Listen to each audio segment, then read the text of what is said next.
हर एक दिन मैं या तो खुद को खतरे में डाल रहा होता हूँ या फिर उसी की तरफ जा रहा होता हूँ। एक बार मैं प्रोफेसर ली की मदद करते हुए लैब केमिकल्स अरेंज कर रहा था और गलती से एक टॉक्सिक गैस बना दी। पूरी क्लास सीधा हॉस्पिटल पहुंच गई। नया रूल बना, स्टूडेंट्स बिना ऑथराइजेशन के केमिकल्स मिक्स नहीं करेंगे। फिर मैंने डॉर्म के ड्रेन्स अनक्लॉग करने की कोशिश की। बस एक गलती हुई और आधी बिल्डिंग गिर गई। नया रूल बना, स्टूडेंट्स डॉर्मिटोरी ड्रेन्स साफ करने के लिए केमिकल एजेंट्स इस्तेमाल नहीं करेंगे। फिर किसी तरह दीवार पार करके क्लास बंक करने गया और सीधा क्राइम सीन में घुस गया। नया रूल बना, स्टूडेंट्स कैंपस की वॉल्स क्लाइंब नहीं करेंगे या रिस्ट्रिक्टेड एरियाज में एंटर नहीं करेंगे। ये सब इसलिए क्योंकि मैं ट्रांसमाइग्रेट होकर पेलियोंटोलॉजी डिपार्टमेंट के इकलौते स्टूडेंट के बॉडी में जागा था। मुझे कैंपस वॉच नाम के कैंपस लाइव स्ट्रीम शो में डाल दिया गया और गलती से एक स्पेशल एबिलिटी ट्रिगर हो गई, कैंपस रूल सिस्टम। हर बार जब मेरी वजह से स्कूल कोई नया रूल ऐड करता, मुझे एक ड्रॉ चांस मिलता। उस दिन के बाद वेस्ट यूनिवर्सिटी की रिडिकुलस रूल बुक 20 रूल्स से बढ़कर 200 हो गई। पूरा कैंपस मुझसे रुकने की भीख मांगने लगा, लेकिन कोई मुझे रोक नहीं सकता था। Free draw chances. हाँ, मैं वो छोड़ने वाला नहीं था। एक दिन प्रोफेसर ली के इंस्ट्रक्शंस फॉलो करते हुए मैं कैंपस के अनडेवलप्ड जोन में सॉइल सैंपल्स कलेक्ट करने गया ताकि अगले हफ्ते की सेडिमेंट्री एनवायरनमेंट एनालिसिस क्लास की प्रिपरेशन हो सके। मैं गाना गुनगुनाते हुए मिट्टी खोद रहा था। तभी एक जोरदार बूम हुआ और मैं गायब। पूरा एरिया आग में उड़ गया और स्कूल सीधा हेवन पहुंच गया। तभी नीचे से एक भारी क्लैंक की आवाज आई जिसने मेरी हथेलियों तक झटका भेज दिया। मार्कस कैमरा लेकर झुकता है। भाई, तूने अभी क्या हिट किया? मैं सिर हिलाता हूँ और शवल से आसपास की लूज डर्ट और डिब्री हटाने लगता हूँ। धीरे धीरे एक कर्व्ड और बुरी तरह कोरोडेड मेटल पीस नजर आने लगता है। मैं नीचे झुककर ध्यान से देखता हूँ। उसका शेप बिल्कुल वैसा था जैसे वॉर मूवीज में दिखने वाले एंटी पर्सनल लैंडमाइंस। और ये स्कूल एक पुराने अबैंडन्ड बैरियल ग्राउंड के ऊपर बना था। क्या सच में यहाँ वॉर एरा रेमनेंट्स दबे हो सकते हैं? मेरा पेट अंदर से बैठ गया। नहीं यार, मैं इतना अनलकी नहीं हो सकता। क्या मैंने सच में एक लैंडमाइन खोद निकाली? तभी मुझे वो सॉन्ग याद आया जो मैं अभी ब्लोइंग थिंग्स अप के बारे में गुनगुना रहा था और एक ठंडी सिहरन धीरे धीरे मेरी रीढ़ में चढ़ गई। मार्कस कई कदम पीछे हट गया। ओ हेल भाई, मेरे साथ मजाक मत कर। मेरी अभी तक पहली गर्लफ्रेंड भी नहीं बनी। इस वक्त लाइव स्ट्रीम के 1000 से ज्यादा व्यूअर्स पूरी तरह पागल हो चुके थे। व्यूअर काउंट +1 नोटिफिकेशंस लगातार स्क्रीन पर फ्लैश हो रहे थे। क्या ये डीन के लिए टीचर्स डे गिफ्ट है? रिलैक्स, वो एंटी टैंक माइन है। इतना छोटा बम्प उसे ट्रिगर नहीं करेगा। मैं बचपन में ग्रेनेड को हैमर की तरह इस्तेमाल करता था। बाद में पता चला वो क्या था तो मेरी सोल ही बॉडी छोड़ने वाली थी। वो कुछ भी नहीं। हमारे गांव में ओल्ड मैन वांग ने अपने घर के बाहर 3 टन्स आर्टिलरी शेल्स दबा रखे थे। उस रोड को मिरेकल हाईवे कहते हैं। मैं मार्कस को इग्नोर करके सीधे पिट में कूद गया और एक छोटी ब्रश से आसपास की मिट्टी साफ करने लगा। थोड़ी देर बाद सॉइल के अंदर से एक नॉब जैसी मेटल शेप बाहर आने लगी। मैंने 1 सेकंड भी वेस्ट नहीं किया और तुरंत प्रोफेसर ली को कॉल लगाया। प्रोफेसर ली, मुझे लगता है मैंने एक लैंडमाइन खोद निकाली है। कैंपस के राइट साइड वाले वेस्टलैंड में हूँ। ऊपर रेज ट्रिगर मैकेनिज्म भी है। उनकी आवाज तुरंत टेंस हो गई। उसे दोबारा टच मत करना, मैं अभी आ रहा हूँ।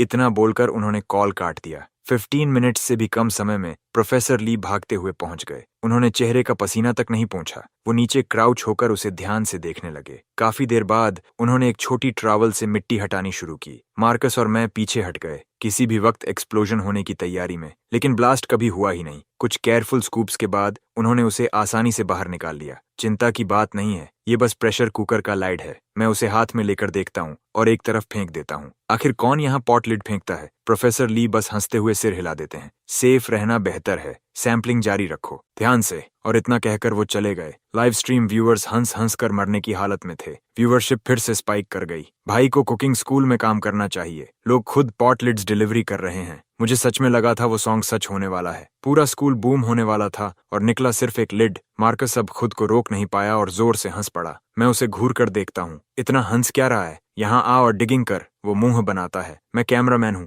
ये तेरा असाइनमेंट है, मेरा नहीं। मैं वापस पिट में कूद जाता हूँ। बकवास बंद कर, वहां जाकर डिगिंग कर, वरना आज अपना डिनर खुद ढूंढना। इतना सुनते ही वो चुप हो गया। उसने दुखी चेहरे के साथ शवल उठा लिया। कैंपस वॉच एजुकेशन डिपार्टमेंट द्वारा ऑर्गेनाइज किया गया एक शो था। 20 स्टूडेंट्स को सिलेक्ट किया गया था जिन्हें 24 घंटे फॉलो और लाइव स्ट्रीम किया जाना था। 2 महीनों के अंत में जिस स्टूडेंट की सबसे ज्यादा व्यूअरशिप होगी उसे बड़ा एजुकेशन ग्रांट मिलेगा। हर कैमरामैन के पास हिडन कैमरा होता था और पूरे ड्यूरेशन में मार्कस को वहीं खाना, सोना और रहना पड़ता था जहां मैं रहता था। इसीलिए अगर मैं उसे खाना नहीं दूं तो वो भूखा रहेगा। बात इतनी सिंपल थी और यही वजह थी कि वो मजबूरी में शवल उठाकर मेरे साथ डिगिंग करने लगा। मैं अपने होल को घूरता हूँ। मैं मानने को तैयार नहीं था कि मेरी लक इतनी खराब हो सकती है। आज मुझे कुछ असली मिलने वाला है। मैं लगातार शवल चलाता रहता हूँ, लेकिन 5 मिनट्स भी नहीं बीते थे कि नीचे से पहले से ज्यादा भारी और सॉलिड क्लैंग की आवाज गूंज उठी। मैं तुरंत बहुत सावधानी से मिट्टी हटाने लगा। मार्कस ने आवाज सुनी और भाग कर आ गया। भाई प्लीज बोल दे,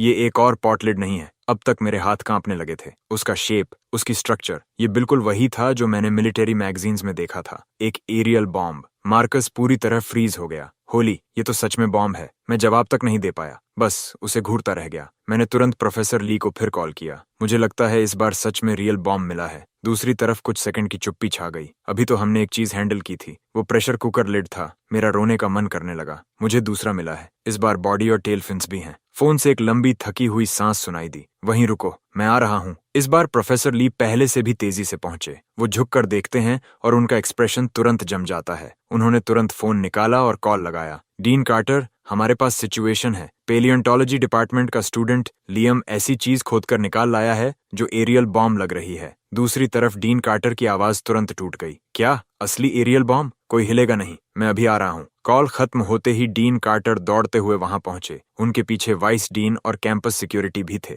जैसे ही उन्होंने पिट के अंदर देखा, उनके माथे पर पसीने की बूंदें उभर आईं। उन्होंने तुरंत पुलिस को कॉल किया और फिर अपने असिस्टेंट पर चिल्लाए, अभी के अभी पूरी कैंपस सिक्योरिटी यहाँ बुलाओ। कोई भी इस एरिया के पास नहीं आएगा। हर डिपार्टमेंट को बोलो स्टूडेंट्स को वेस्टलैंड से दूर रखें। कुछ ही मिनट्स में कैंपस सिक्योरिटी स्प्रिंट करते हुए पहुंच गई और पूरे एरिया के चारों तरफ पेरीमीटर सेट करने लगी। कैंपस के दूसरे साइड पर स्टूडेंट्स को इवैक्यूएट किया जाने लगा। लाइव स्ट्रीम व्यूअर्स ये सब रियल टाइम में देख रहे थे और उसी पल व्यूअरशिप एक्सप्लोड होकर 10,000 पार कर गई, फिर भी रुकने का नाम नहीं ले रही थी। मुझे पहले से पता था स्कूल उड़ाने वाला वो सॉन्ग कर्स्ड है। लियम अगर ऐसी चीज खोद निकाले तो स्कूल उसे डिमेरिट देगा या मेडल। तभी कई पुलिस कार्स चीखती हुई वहां आकर रुकी। डोर्स पूरी तरह रुक भी नहीं पाए थे कि वाइपर स्क्वाड के कैप्टन जैंग आगे बढ़े। यहाँ कौन इंचार्ज है? सिचुएशन क्या है? डीन कार्टर तुरंत आगे आए। मैं इस यूनिवर्सिटी का डीन हूँ। हमारे एक स्टूडेंट को शायद एरियल बॉम्ब मिला है, कृपया देखिए। कैप्टन जैंग बिना हिचकिचाए सीधे पिट की तरफ बढ़ गए और हाथ से सबको सेफ डिस्टेंस बनाए रखने का इशारा किया।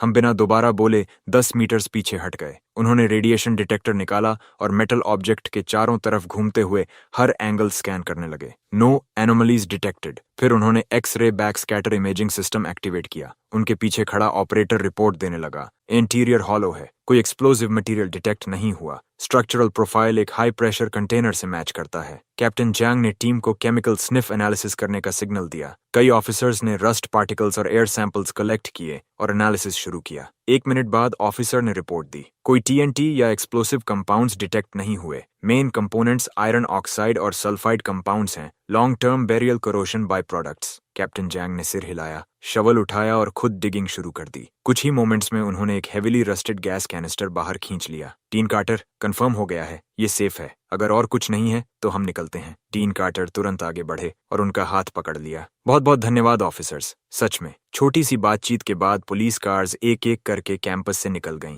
डीन कार्टर ने सिक्योरिटी को पेरीमीटर हटाने का सिग्नल दिया, फिर मेरी तरफ आए। तो तुम लियम हो, काफी शार्प किड हो। अब चिंता की कोई बात नहीं, वापस अपने काम पर लग जाओ। पढ़ाई पीछे नहीं रहनी चाहिए। हमारा पेलियोंटोलॉजी प्रोग्राम तुम पर डिपेंड कर रहा है। मैं मुस्कुराने लगा। Thank you Dean Carter. उन्होंने सिर हिलाया और अपनी टीम के साथ चले गए। प्रोफेसर ली भी जाने से पहले रुके और मुझे घूर कर बोले, मुझे सच में लगा था तुम स्कूल उड़ाने वाले हो। फिर उन्होंने लंबी सांस ली। ठीक है, काम जारी रखो, कुछ भी मिले तो मुझे कॉल करना। इतना कहकर वो भी चले गए। मैं उन्हें जाते हुए देखता रहा, फिर वापस पिट की तरफ मुड़ा। नो वे, मैं अब पीछे हटने वाला नहीं हूँ। इतनी बड़ी जमीन में एक भी असली चीज नहीं मिल सकती क्या? आज मैं और ये होल युद्ध करेंगे। मैं हाथ रगड़ता हूँ और फिर से शवल उठाता हूँ, लेकिन मुश्किल से 3 मिनट्स बीते थे कि वही फेमिलियर मेटेलिक क्लैंग फिर गूंज उठी। मैं चिढ़कर भौहें सिकोड़ता हूँ। सीरियसली? इस बार क्या है? Walk, enamel basin? आखिर कौन अपनी पूरी एंसेस्ट्रल किचन यहाँ दबाकर गया है? 2 फॉल्स अलार्म्स के बाद मैंने इरिटेशन में शवल पूरी ताकत से आसपास की मिट्टी में घुसा दी और कई बार उस मेटल ऑब्जेक्ट से टकरा गया।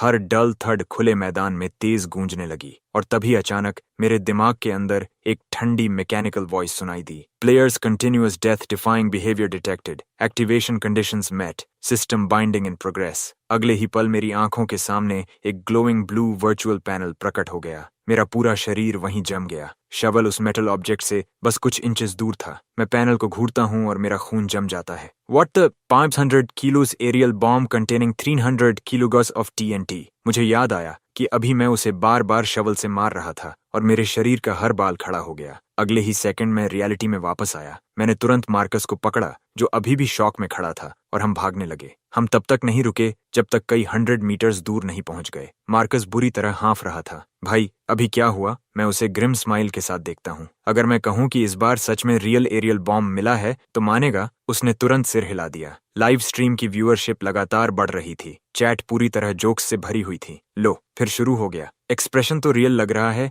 लेकिन एक कॉलेज स्टूडेंट को एरियल बॉम्ब्स के बारे में क्या पता? खुद ही डर गया होगा। प्राइज क्वेश्चन, इस बार गैस कैनिस्टर निकलेगा या ऑक्सीजन टैंक? मार्कस का चेहरा देखकर मैं खुद पसीने में भीग चुका था। मैंने फिर प्रोफेसर ली को कॉल किया। उनकी आवाज थकी हुई और सपाट थी। लियम अब क्या? मत बोलना कि फिर बॉम्ब मिला है। मेरी आवाज कांप रही थी। प्रोफेसर ली इस बार असली है। 500 कीलो एरियल बॉम्ब। कुछ सेकंड की चुप्पी रही। मैं आ रहा हूँ। उन्होंने तुरंत फोन काट दिया। कुछ ही देर बाद वो दौड़ते हुए पहुंच गए। उन्होंने दूर से एक नजर डाली और उनके चेहरे का रंग उड़ गया। उन्होंने तुरंत डीन कार्टर को कॉल करने की कोशिश की लेकिन किसी ने फोन नहीं उठाया। उनका चेहरा और पीला पड़ गया। उन्होंने सीधे इमरजेंसी सर्विसेज डायल कर दी। ज्यादा देर नहीं लगी और पुलिस कार्स फिर वेस्टलैंड के किनारे आकर रुक गईं। कैप्टन जैंग अभी व्हीकल से उतरे भी नहीं थे कि प्रोफेसर ली तेजी से उनके पास पहुंचे। ऑफिसर्स, आपको दोबारा बुलाने के लिए माफ कीजिए लेकिन इस बार जो मिला है वो सच में एरियल बॉम्ब हो सकता है। कैप्टन जैंग ने गंभीरता से सिर हिलाया और सीधे पिट की तरफ बढ़ गए। उन्होंने कुछ सेकंड्स तक नीचे झुककर देखा, फिर तुरंत सीधा खड़े होकर जोर से हाथ घुमाया। सब लोग 100 मीटर्स पीछे हटो। लेवल 2 सिक्योरिटी पेरीमीटर एस्टैब्लिश करो। हम बिना एक सेकंड गंवाए पीछे भाग गए। वहीं दूसरी तरफ उनकी टीम पूरी स्पीड से काम में लग गई। सेफ डिस्टेंस पर डिटेक्शन इक्विपमेंट सेट किया गया और एक रिमोट कंट्रोल्ड रोबोट धीरे धीरे पिट की तरफ बढ़ाया गया। कुछ ही मोमेंट्स में इंस्ट्रूमेंट से तेज अर्जेंट अलार्म्स गूंजने लगे। एक स्क्वाड मेंबर जोर से रीडिंग्स पढ़ने लगा। Radiation levels abnormal, internal structure complex, central axis और कंपार्टमेंट्स डिटेक्टेड, टीएनटी और आरडीएक्स ट्रेसेस कंफर्म। इसके अंदर डेफिनेटली लाइव एक्सप्लोसिव मौजूद है। जैसे ही वो शब्द सुनाई दिए, कैप्टन जैंग तुरंत खड़े हो गए और पूरी ताकत से दहाड़े। सब लोग 500 मीटर्स पीछे हटो अभी। उन्होंने तुरंत रेडियो निकाला, इमरजेंसी चैनल पर स्विच किया और कमांड सेंटर को अर्जेंट रिपोर्ट भेज दी। दिस इज वेस्ट शोर university, undeveloped zone confirmed, large unexploded aerial bomb discovered, estimated weight 500 kilogram, contains TNT and RDX, radiation readings abnormal, fuse condition unstable, requesting highest level emergency response, 3 kilometre radius seal of करो, सभी personal को तुरंत evacuate करो।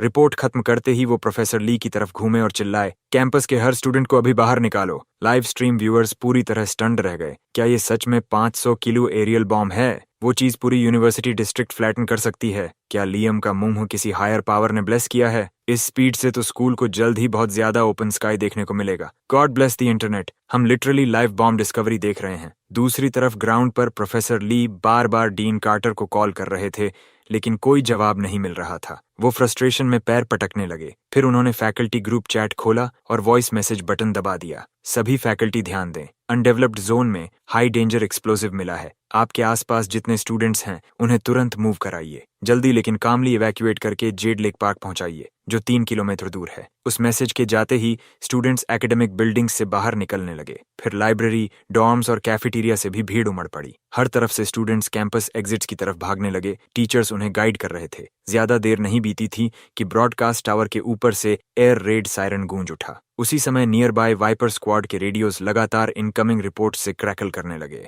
CBRN unit advance team on site, city emergency command vehicle in position, 3 kilometre perimeter initial lockdown complete, near by residential areas evacuate करने के लिए teams deploy कर दी गई हैं। अब तक पूरा वेस्टलैंड पुलिस व्हीकल्स से घिर चुका था। तभी सिटी पुलिस के कमिश्नर चेन वहां पहुंचे। वो सीधे कमांड व्हीकल की तरफ बढ़े और ब्रीफिंग मांगी। कैप्टन जैंग तुरंत आगे आए। प्रिलिमिनरी असेसमेंट, ये वर्ल्ड वॉर 2 एरियल बॉम्ब है। केसिंग बुरी तरह करोडेड है। फ्यूज कंडीशन अननोन है। On site disarming extremely risky होगा। अगर हम इसे सेफ जोन तक ट्रांसपोर्ट करके कंट्रोल डेटोनेशन करें तो वो सेफर ऑप्शन होगा। कमिश्नर चेन ने भौहें सिकोड़कर सोचना शुरू किया लेकिन ये सुनते ही मैं जोर से बोल पड़ा, आप उस बॉम्ब को मूव नहीं कर सकते। कमिश्नर चेन ने मेरी तरफ घूर कर देखा। ये बच्चा कौन है? कैप्टन जांग तुरंत बोले, ये लियम है, वही स्टूडेंट जिसने बॉम्ब खोदा था। कमिश्नर चेन झल्ला कर बोले, रिडिक्युलस, ये स्टूडेंट अभी तक यहाँ क्या कर रहा है? इसे तुरंत बाहर निकालो। कैप्टन जांग शायद सोच रहे थे कि मैं शॉक में हूँ, इसलिए वो जल्दी से मेरे पास आए। लियम, चिंता मत करो,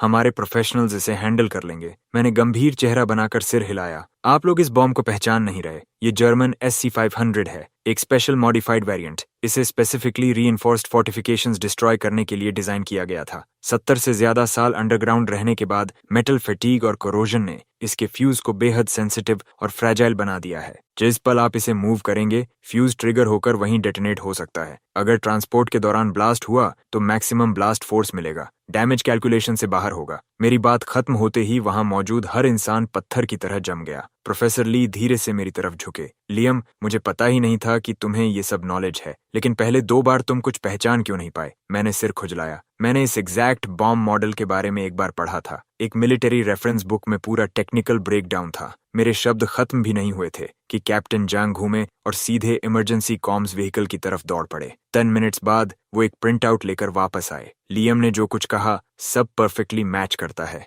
मैं आगे बढ़ा। अभी सिर्फ एक ही ऑप्शन है, कंट्रोल डेटोनेशन यहीं करना होगा। ये सुनते ही डीन कार्टर के घुटने लगभग जवाब दे गए। वो गिरते गिरते बचे। कमिश्नर चेन ने कैप्टन जैंग की तरफ देखा। ऑन साइट डेटोनेशन को लेकर तुम कितने कॉन्फिडेंट हो? कैप्टन जैंग ने दांत भींच लिए। सबसे बड़ा एक्सप्लोसिव जो मैंने हैंडल किया था वो 100 किलोर था। 500 किलोर के मामले में पूरे देश में मुश्किल से कुछ एक्सपर्ट्स होंगे। मैं इसे डिसार्म करने की कोशिश कर सकता हूँ, लेकिन मैंने तुरंत बीच में रोक दिया। नहीं, आप खुद को मरवा लेंगे। कमिश्नर चेन ने मेरी तरफ देखा। लियम, अगर तुम्हारे पास कोई आइडिया है तो बोलो। मैंने धीरे से लंबी सांस ली। मेरा recommendation controlled on site detonation है। सही प्रिपरेशन के साथ डैमेज मिनिमाइज किया जा सकता है। मेरे पास एक प्लान है। कोर आइडिया है कंट्रोल्ड एनर्जी रिलीज और फुल पेरीमीटर प्रोटेक्शन। मैं कमांड व्हीकल के पास गया, टैक्टिकल टैबलेट उठाया और एक 3 डायमेंशनल डायग्राम बनाना शुरू किया। Layer 1 core blast zone. Bomb pit के चारों तरफ 8 मीटर डीप ट्रेंच खोदो। इनर वॉल्स 60 डिग्री एंगल पर होंगी। Blast cut trench.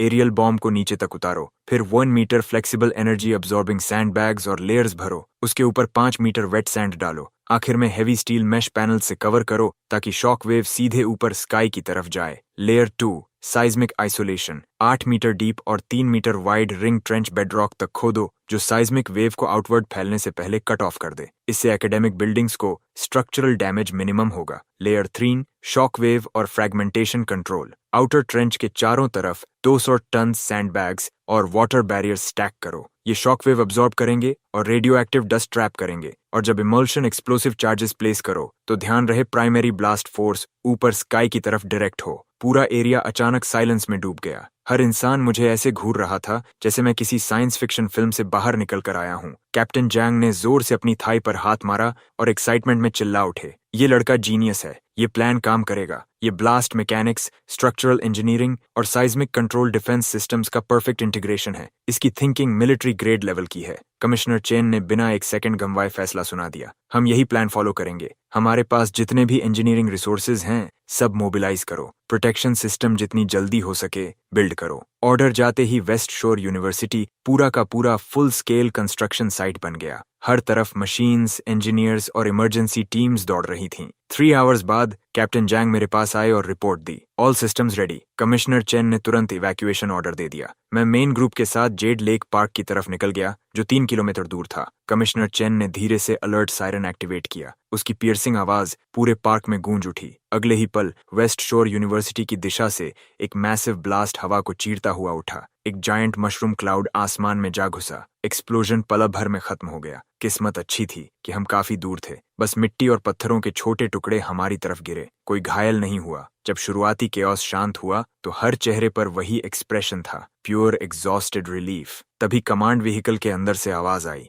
Shockwave peak projected range के अंदर रही। एकेडमिक बिल्डिंग्स में स्ट्रक्चरल वाइब्रेशन सेफ्टी थ्रेशोल्ड से नीचे है। रेडिएशन थोड़ी देर स्पाइक हुई थी लेकिन अब नॉर्मल पर लौट रही है। कमिश्नर चेन ने रेडियो उठाया और हमेशा की तरह काल्म आवाज में बोले, fire suppression teams move in. उनके ऑर्डर के साथ फायर ट्रक्स की पूरी फ्लीट ब्लास्ट साइट की तरफ बढ़ गई ताकि एरिया कूल किया जा सके और डस्ट क्लियर हो सके। CBRN यूनिट पर्सनल भी कोर जोन में घुस गए और फुल स्पेक्ट्रम स्कैनिंग शुरू कर दी। 1 आवर बाद पूरा थ्रेट कंप्लीटली न्यूट्रलाइज्ड हो चुका था। Follow up clean up work शुरू होने के बाद कमिश्नर चैन और कैप्टन जांग मुझे ढूंढते हुए आए। लियम, इस बार हम तुम्हारे कर्जदार हैं। हम तुम्हारा नाम स्पेशल सिविक करेज अवार्ड और कैश प्राइज के लिए फॉरवर्ड करेंगे। इसे हमारी तरफ से थैंक यू समझो। मेरी आंखें खुशी से सिकुड़ गईं और मैं जोर से मुस्कुराया। Thank you commissioner. Commissioner Chen ने मेरे कंधे पर मजबूती से हाथ रखा। तुम अलग ही चीज हो किड। ग्रेजुएशन के बाद अगर कभी फोर्स ज्वाइन करने का मन हो तो दरवाजा खुला है। प्रोफेसर ली की आईब्राउज तुरंत ऊपर उठ गईं। कमिश्नर चेन, ये हमारे पूरे डिपार्टमेंट का इकलौता स्टूडेंट है, इसे पोच करने की कोशिश मत कीजिए। मैंने सिर खुजलाया। सॉरी कमिश्नर, मुझे सच में अपना फील्ड बहुत पसंद है। कमिश्नर चेन हल्का सा हंस पड़े। फेयर इनफ, मैं फोर्स नहीं करूंगा। थोड़ी देर गुड बाय कहने के बाद वो अपनी टीम के साथ निकल गए। प्रोफेसर ली मेरी तरफ देखते हैं, उनकी आंखों में हल्का गर्व साफ दिखाई दे रहा था। बुरा नहीं किया किड, कल मैं तुम्हारे इस सेमेस्टर स्कॉलरशिप के लिए अप्लाई करूंगा। मैं उन्हें घूर कर देखता हूँ। डिपार्टमेंट में मैं अकेला हूँ, स्कॉलरशिप और किसे दोगे? प्रोफेसर ली ऑकवर्डली हंस पड़े। तुम्हारा कोर्स वर्क अभी भी पूरा नहीं हुआ, पास भी होना है सही। मैं सूखी हंसी हंसता हूँ। अगर मैं फेल हुआ तो हमारे डिपार्टमेंट का फेलियर रेट 100% होगा। जरा सोचिए। मार्कस बस वहां खड़ा स्पीचलेस रह गया। लाइव स्ट्रीम चैट पूरी तरह एक्सप्लोड हो गई। एक ट्यूशन दो, पूरा प्रोफेसर टीम 1-on-1 पढ़ाएगा। हायर एजुकेशन का best deal, niche major, winner takes all. अगर कोई और 59 स्कोर करे तो दुनिया खत्म, लेकिन लियम 59 लाए तो टीचर्स की दुनिया खत्म। प्रोफेसर ली ने लंबी हेल्पलेस साई छोड़ी। ठीक है, तुम जीत गए। वैसे भी कुछ समय तक फील्ड सैंपलिंग नहीं कर सकते। मैं तुम्हारा असाइनमेंट चेंज कर रहा हूँ। मेरे ऑफिस आना और कुछ रॉक सैंपल्स ले जाना। मुझे चाहिए कि तुम आइडेंटिफाई करो कि हर रॉक के अंदर कौन से फॉसिल्स हैं। मैंने सिर हिलाया। वो मुड़े और वहां से चले गए। मैं मार्कस के साथ डॉर्म वापस लौट आया। मेरे बाकी 3 रूममेट्स दूसरे डिपार्टमेंट से ट्रांसफर स्टूडेंट्स थे। जैसे ही उन्होंने मुझे देखा, वो तुरंत मेरे चारों तरफ इकट्ठा हो गए। लियम, सुना क्या? स्कूल लगभग उड़ गया था। अभी वाला एक्सप्लोजन पूरी तरह इंसेन था। मैं अभी सोच ही रहा था कि उन्हें कैसे एक्सप्लेन करूं कि तभी डोर पर नॉक हुई। बाहर डीन कार्टर और डॉर्म सुपरवाइजर खड़े थे। मेरे तीनों रूममेट्स तुरंत खड़े हो गए। डीन कार्टर ने हाथ उठाकर उन्हें शांत किया। Relax everyone. फिर वो मुस्कुराते हुए मेरी तरफ मुड़े। लियम, मैं पर्सनली तुम्हारा धन्यवाद करने आया हूँ। अगर तुम वो बॉम्ब नहीं खोदते और डेटोनेशन प्लान नहीं देते तो इस स्कूल पर कैटास्ट्रोफी आ सकती थी। वेस्ट शोर यूनिवर्सिटी की तरफ से मैं ऑफिशियली अनाउंस करता हूँ, तुम्हें 50,000 UN cash award, school wide commendation और एक स्पेशल इंडिविजुअल साइटेशन मिलेगा जो परमानेंटली तुम्हारे एकेडमिक रिकॉर्ड में दर्ज होगा। और जहां तक अनडेवलप्ड जोन की बात है, वहां से दूर रहना। हम स्पेशलिस्ट्स बुला रहे हैं फुल स्वीप के लिए। मैं ग्रिन करते हुए बोला। चिंता मत कीजिए डीन कार्टर, प्रोफेसर ली ने मुझे नया असाइनमेंट दे दिया है। सेटिस्फाइड होकर उन्होंने सिर हिलाया और चले गए। उस रात बेड पर लेटकर मैंने सिस्टम इंटरफेस खोला और कैंपस रूल सिस्टम को ध्यान से देखने लगा। हर बार जब प्लेयर कोई नया कैंपस रूल ट्रिगर करता है, एक ड्रॉ चांस अवार्ड होता है। मैं कुछ देर तक उस लाइन को घूरता रहा। ऐसा तो नहीं कि ये स्कूल मेरा है, मैं चाहूं और नए रूल्स बन जाएं। लेकिन फिर मैंने सोचा, सिस्टम ने मुझे बॉम्ब के बारे में वार्न भी तो किया था, शायद इसका होना इतना बुरा भी नहीं। अगली सुबह मैं अपने रूममेट्स के साथ ब्रेकफास्ट के लिए कैफेटेरिया गया। हम एंट्रेंस तक पहुंचे ही थे कि नोटिस बोर्ड के पास भीड़ लगी दिखाई दी। वहां 2 बिल्कुल नए कैंपस रूल्स लगे थे। स्टूडेंट्स बिना ऑथराइजेशन कैंपस में पिट्स नहीं खोदेंगे। स्टूडेंट्स कैंपस में स्कूल एंथम की मॉडिफाइड वर्जन्स नहीं गाएंगे। उसी पल सिस्टम मेरे दिमाग में चाइम हुआ। Player has triggered 2 new campus rules, 2 draw chances awarded. Marcus और मेरे तीनों रूममेट्स हंसी रोकने की कोशिश कर रहे थे। मैं हेल्पलेसली कंधे उचकाता हूँ। चलो यार, खाना खाते हैं। लाइव स्ट्रीम व्यूअर्स पूरी तरह पागल हो गए। चैट स्टोरीज से भर गई। हमारे स्कूल में रूल है कि पेरेंट्स मीटिंग अटेंड करने वाले गार्डियन की एज कम से कम 50 होनी चाहिए, क्योंकि एक लड़की अपने 27 साल के भाई को गार्डियन बनाकर लाई थी और वो होम रूम टीचर के साथ भाग गया जो प्रिंसिपल की बेटी निकली। हमारे स्कूल में आउटसाइड फूड अलाउड नहीं, ट्रैश कैंस में ट्रैश डालना मना है और बाथरूम्स में पेपर रखना मना है। हर रिडिकुलस रूल के पीछे एक कहानी होती है, हर एक के पीछे। हमारे स्कूल में डेटिंग अलाउड है, लेकिन पार्टनर इंसान होना चाहिए। ब्रेकफास्ट के बाद मैं सीधे प्रोफेसर ली के ऑफिस पहुंच गया। मैंने नॉक किया, कोई जवाब नहीं आया। मैं सीधा अंदर चला गया। ऑफिस खाली था। मार्कस धीरे से बोला, शायद हमें वेट करना चाहिए। मैंने आंखें घुमाई। किस बात का वेट? मैं ऑफिस में हर जगह तलाश करने लगा, लेकिन कहीं भी रॉक सैंपल्स नहीं दिखे। तभी मेरी नजर पास रखे एक टेम्परेचर कंट्रोल्ड कैबिनेट पर पड़ी। उसके अंदर कई डार्क और चंकी ऑब्जेक्ट्स रखे थे और सामने वार्निंग लेबल चिपका था, डेंजर, डू नॉट टच। मैं तुरंत ग्रिन करने लगा। फाइनली मिल गए। उन्हें इतनी अंदर क्यों छुपाकर रखा गया था? मैं कैबिनेट खोलता हूँ। अंदर 3 अजीब आकार के पत्थर रखे थे,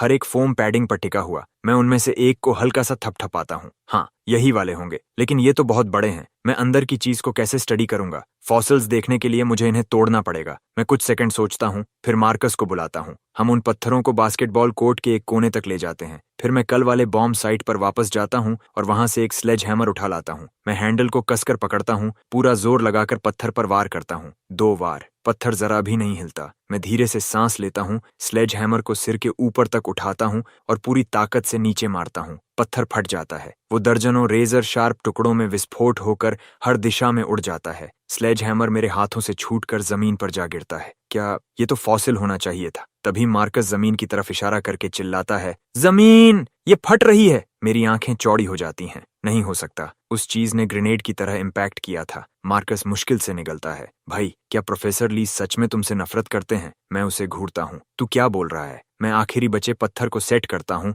और इस बार कंट्रोल्ड फोर्स से हैमर नीचे मारता हूँ। फिर से धमाके जैसी आवाज गूंजती है। इस बार जमीन में आधा मीटर चौड़ा छेद साफ बन जाता है। नीचे कहीं बहुत गहराई से ठंडी और नम हवा ऊपर उठती है। लाइव स्ट्रीम देखने वाले पूरी तरह स्टन्ड हैं। व्यूअरशिप फिर एक्सप्लोड कर जाती है। कल ये लाइव एरियल बॉम्ब से निपट रहा था, आज इसके पत्थर लिटरली एक्सप्लोड हो रहे हैं। ये आदमी तो मौत को स्पीड रन कर रहा है। मेरे पास भी एक क्लासमेट था बिल्कुल ऐसा। आखिर में बहुत शांति से गया। पहली बार किसी को हैमर से पत्थर डेटोनेट करते देखा है। क्या ये जायंट स्नैप पॉप फायरवर्क्स हैं या क्या? मैं मुश्किल से निगलता हूँ। मेरा दिमाग पूरी तरह ब्लैंक हो चुका है। कौन सा फॉसिल शेप्ड चार्ज की तरह एक्सप्लोड करता है और वो होल उसका तल तक दिखाई नहीं दे रहा। अभी जो अवार्ड मनी मिली है शायद वो भी इसे कवर नहीं कर पाएगी। मैं तुरंत प्रोफेसर ली को कॉल करता हूँ। वो फोन उठाते हैं और पीछे से उनके आराम से चाय पीने की आवाज आती है। ओह लियम, मैंने फॉसिल सैंपल्स तुम्हारे डॉर्म रूम में छोड़ दिए हैं, वापस जाकर देख लेना। मैं जम जाता हूँ। रुको, फॉसिल्स आपके ऑफिस वाले टेम्परेचर कैबिनेट में नहीं थे? प्रोफेसर ली की आवाज तुरंत बदल जाती है।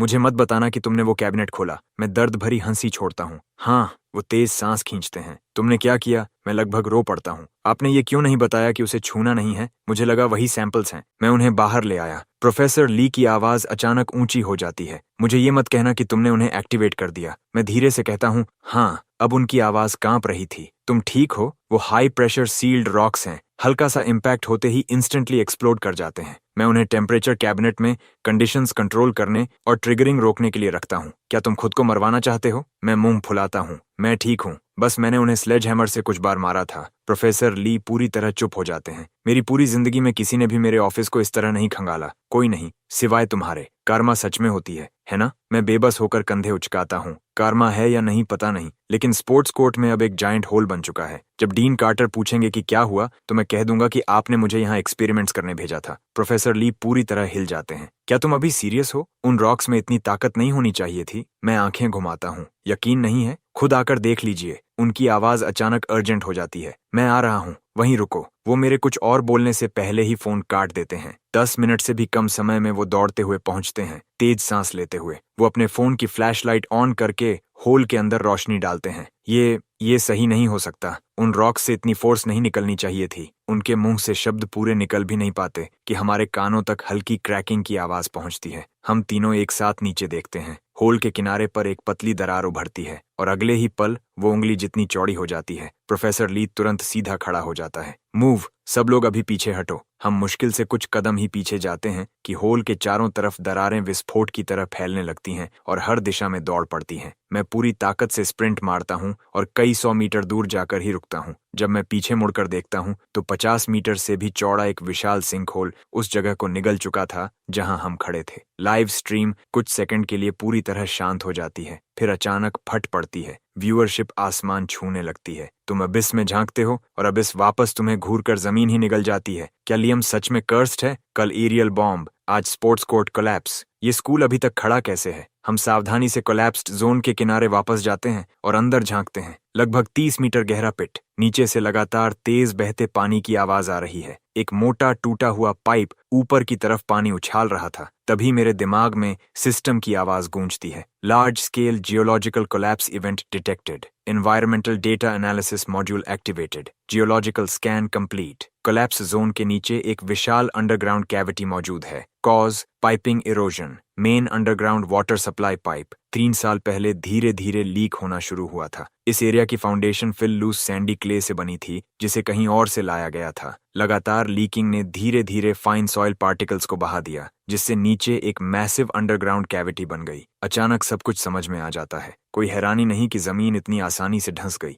नीचे से तो सब पहले ही खोखला हो चुका था। प्रोफेसर ली सिंकहोल को घूरते हुए बड़बड़ाते हैं, लियम जब डीन कार्टर यहाँ पहुंचे तो थोड़ा कम लियम बनने की कोशिश करना। उनके शब्द खत्म भी नहीं होते कि डीन कार्टर स्कूल ऑफिशियल्स की पूरी टोली के साथ भागते हुए पहुंच जाते हैं। लियम, देखो तुमने क्या कर दिया। एक दिन तुम मुझे हार्ट अटैक दिला दोगे। मैं कंधे उचकाता हूँ। इसका मुझसे क्या लेना देना। डीन कार्टर पूरी तरह भड़क उठते हैं, कांपते हाथ से सिंक होल की तरफ इशारा करते हैं। जमीन में 50 मीटर का होल बना हुआ है और तुम कह रहे हो इसका तुमसे कोई लेना देना नहीं। मैं धैर्य से सांस छोड़ता हूँ। डीन कार्टर, क्या आपको सच में लगता है कि कोई स्टूडेंट इतना बड़ा सिंक होल बना सकता है? ध्यान से देखिए, वो वाटर पाइप सालों से लीक हो रहा था। जैसे ही पहला छोटा होल खुला, मुझे नीचे पानी बहने की आवाज सुनाई दे गई थी। लगातार लीकिंग ने फिल सॉइल के फाइन पार्टिकल्स को बहा दिया। समय के साथ हमारे नीचे एक विशाल हॉलो बन गया। सरफेस सिर्फ एक पतली शेल बनकर रह गई थी। मेरे रॉक एक्सप्लोजन ने बस उसे तोड़ दिया। मैं सीधा खड़ा हो जाता हूँ। मैंने कुछ गलत नहीं किया। अगर कुछ किया है तो स्कूल पर बहुत बड़ा फेवर किया है। सोचिए,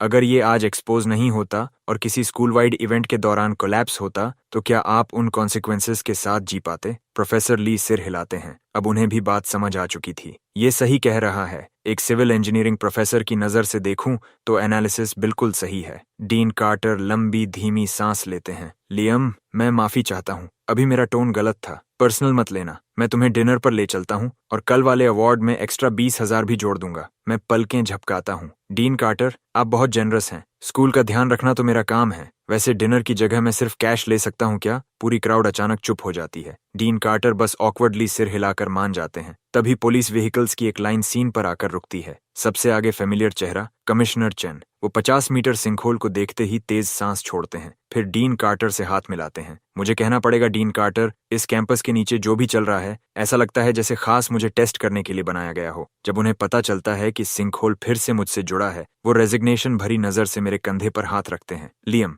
हमारे डिपार्टमेंट के एनुअल परफॉर्मेंस टारगेट्स एक कॉलेज स्टूडेंट की वजह से टूटने वाले हैं। मैं ऑकवर्ड हंसी हंसता हूँ। इस बार सच में मेरी गलती नहीं है। कमिश्नर चेन बहस नहीं करते, वो तुरंत काम में लग जाते हैं। जल्दी से पेरीमीटर सेट कर दिया जाता है। टेक्निकल टीम्स इक्विपमेंट के साथ पिट के नीचे जांच शुरू कर देती हैं। फाइंडिंग्स बिल्कुल मेरे एनालिसिस से मैच करती हैं। अब बस होल भरना और ग्राउंड रिस्टोर करना बाकी था। लेकिन तभी पिट की गहराई से एक भारी दबा हुआ धमाका गूंजता है। कमिश्नर चेन तुरंत आदेश चिल्लाते हैं, ये फिर से हो रहा है, सब लोग पीछे हटो। हम तेजी से किनारे से दूर भागते हैं। जब हम सेफ डिस्टेंस पर पहुंचते हैं और पीछे मुड़कर देखते हैं तो नीचे एक मोटी काली दीवार दिखाई देती है। उसके बेस पर एक विशाल ब्लास्ट प्रूफ आयरन डोर लगा था, पूरी तरह जंग से ढका हुआ। बीच में एक भारी व्हील स्टाइल वाल्व था जिसे घुमाने के लिए कई लोगों की जरूरत पड़ती। कमिश्नर चेन तुरंत आदेश देने लगते हैं, टेक टीम पिट वॉल्स का फुल स्ट्रक्चरल स्कैन करो, radiation team door area sweep करो, एयर टीम डोर सीम से गैस सैंपल्स कलेक्ट करो, बाकी सब सेफ्टी लाइन के पीछे। इंजीनियरिंग टीम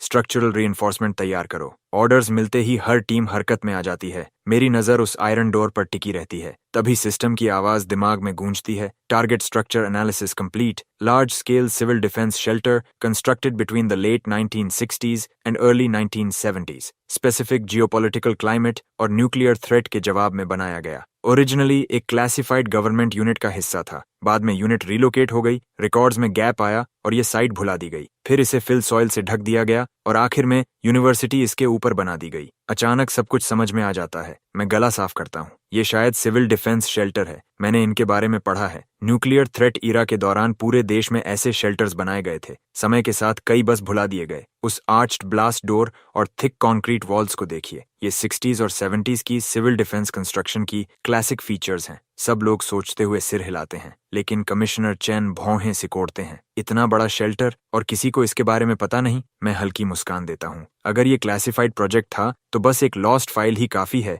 इसे इतिहास से मिटाने के लिए। प्रोफेसर ली की सांसें तेज हो जाती हैं। अगर ये सच है तो अंदर जो भी होगा वो इनवैल्यूएबल हो सकता है। कमिश्नर चेन एक सेकंड भी बर्बाद नहीं करते। वो वाल्व खोलने का आदेश देते हैं। जैसे ही आयरन डोर खुलता है, पावरफुल फ्लैश लाइट्स की बीम्स अंधेरे को चीरती हुई अंदर जाती हैं और एक कॉरिडोर दिखाई देता है जो गहराई में नीचे उतर रहा था। वो अंदर टीम भेजने ही वाले थे कि तभी आसमान में एक भारी गर्जना गूंजती है। हम सब ऊपर देखते हैं। एक मिलिट्री हेलीकॉप्टर तेजी से हमारी तरफ आता है और पास में उतरता है। सबसे पहले फुली आर्म्ड सोल्जर्स की स्क्वाड बाहर निकलती है। फिर एक सफेद बालों वाला बुजुर्ग ऑफिसर के सहारे नीचे उतरता है। कमिश्नर चेन तुरंत आगे बढ़कर सैल्यूट करते हैं। सर, मैं Chen Ming, West Shore city police commissioner. Officer salute लौटाता है। कमिश्नर चेन, ये हैं जनरल हान। हमें यहाँ की सिचुएशन के बारे में ब्रीफ कर दिया गया है। अभी से मिलिट्री इस साइट का फुल कमांड संभालेगी। सारी ऑपरेशंस जनरल हान के अथॉरिटी में रहेंगी। कमिश्नर चेन बिना हिचकिचाए मान जाते हैं। जनरल हान आयरन डोर की तरफ देखते हैं,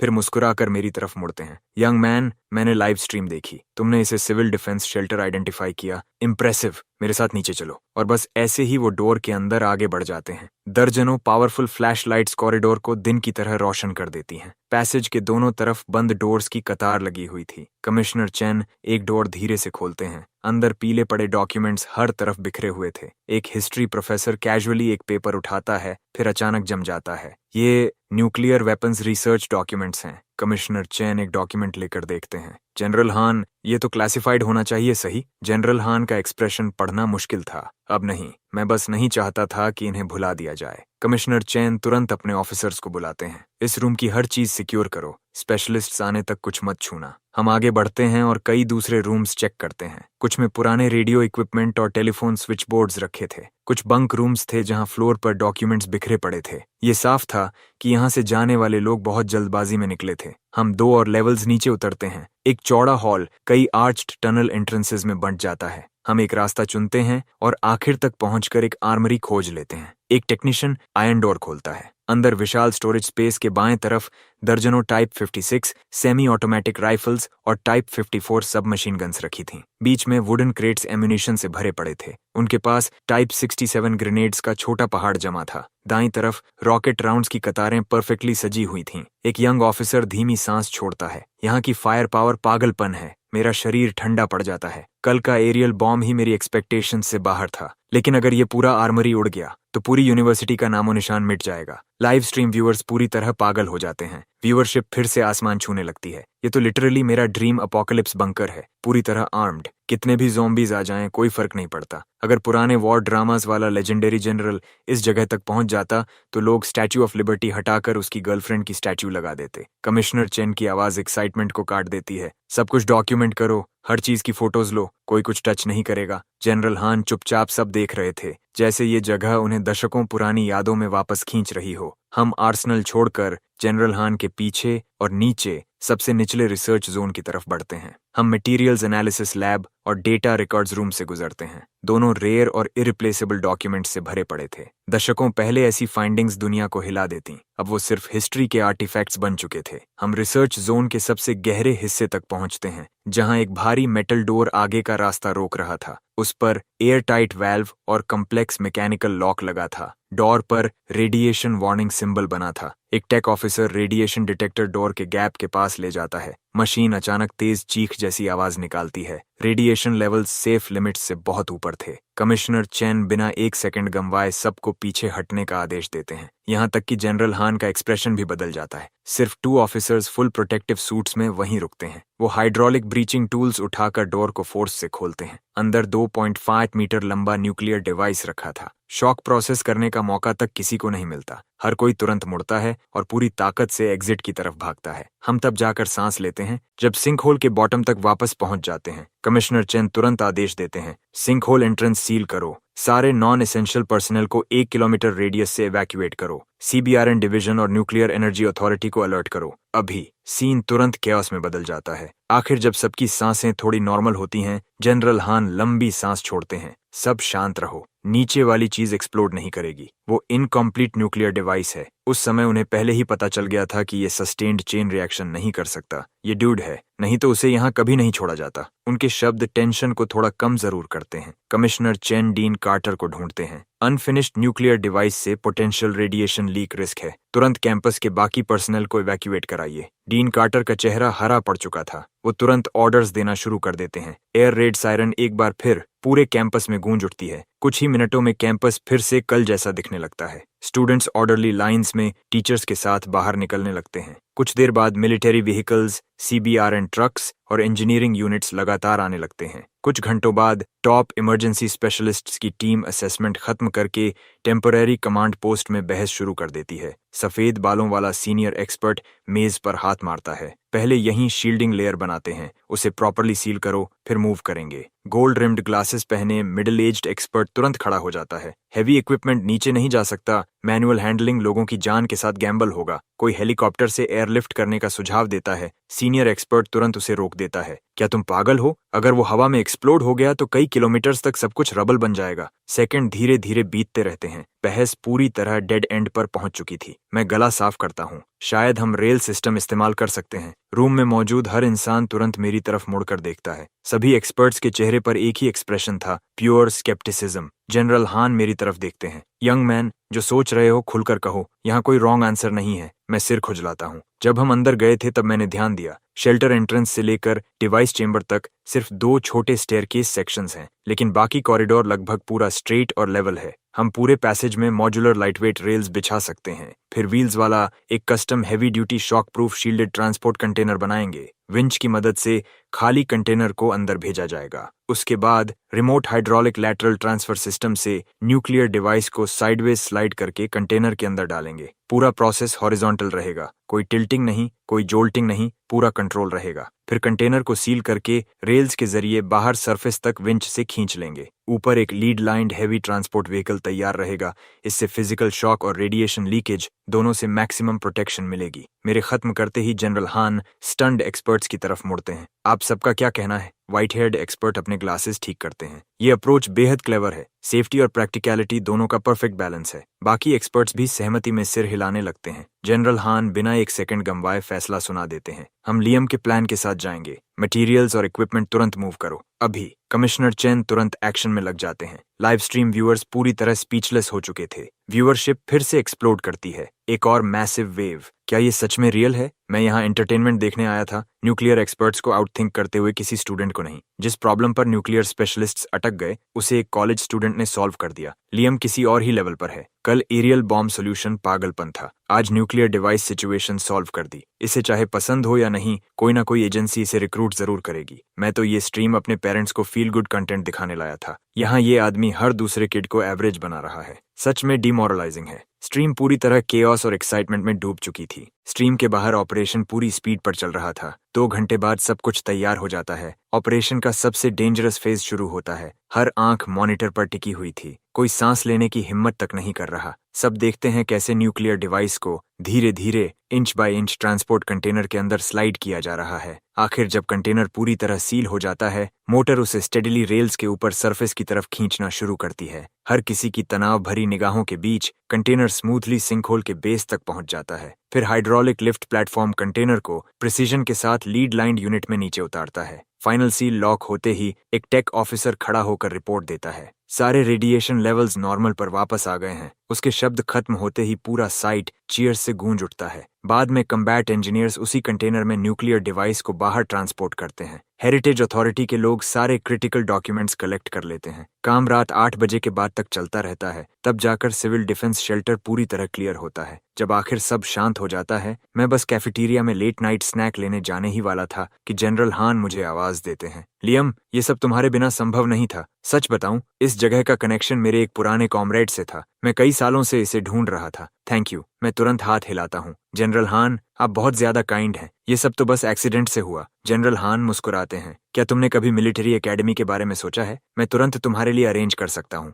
मुझे लगता है तुम बिल्कुल वही इंसान हो जिसकी इस देश को जरूरत है। उनके शब्द सुनते ही आसपास मौजूद हर इंसान धीरे से सांस खींचता है। मैं ऑकवर्डली हंस पड़ता हूँ। थैंक यू जनरल हान, सच में। लेकिन मुझे जो मैं अभी पढ़ रहा हूँ वो बहुत पसंद है। जनरल हान की मुस्कान बिल्कुल नहीं बदलती। अच्छा, इससे मैं तुम्हें और ज्यादा पसंद करने लगा हूँ। मैं तुम्हारे चॉइस की रिस्पेक्ट करता हूँ, लेकिन ये ऑफर हमेशा रहेगा। जब चाहो मुझे ढूंढ लेना। मैं शर्मीली मुस्कान के साथ सिर हिलाता हूँ। मैं इसे याद रखूंगा। थैंक यू जनरल हान। गर्मजोशी भरे गुड बाय के बाद जनरल हान अपने हेलीकॉप्टर में बैठकर उड़ जाते हैं। कमिश्नर चेन भी थोड़ी देर बाद अपनी टीम के साथ निकल जाते हैं। सिर्फ CBRN यूनिट वहीं रुकती है, रेजिडुअल रेडिएशन संभालने के लिए। डीन कार्टर धीरे धीरे मेरे पास आते हैं। लियम, तुम्हारे पास बैंक अकाउंट है? मैं आज रात ही पैसे ट्रांसफर कर दूंगा। मैं बिना एक सेकंड गंवाए अपना कार्ड निकाल कर उन्हें दे देता हूँ। कुछ ही पलों बाद मेरा फोन वाइब्रेट करता है। इट्टवर 1000 UN रिसीव्ड। मैं तुरंत डीन कार्टर को धन्यवाद देता हूँ और मार्कस को साथ लेकर वहां से निकल जाता हूँ। उस रात बेड पर लेटे लेटे मैं वर्चुअल पैनल खोलता हूँ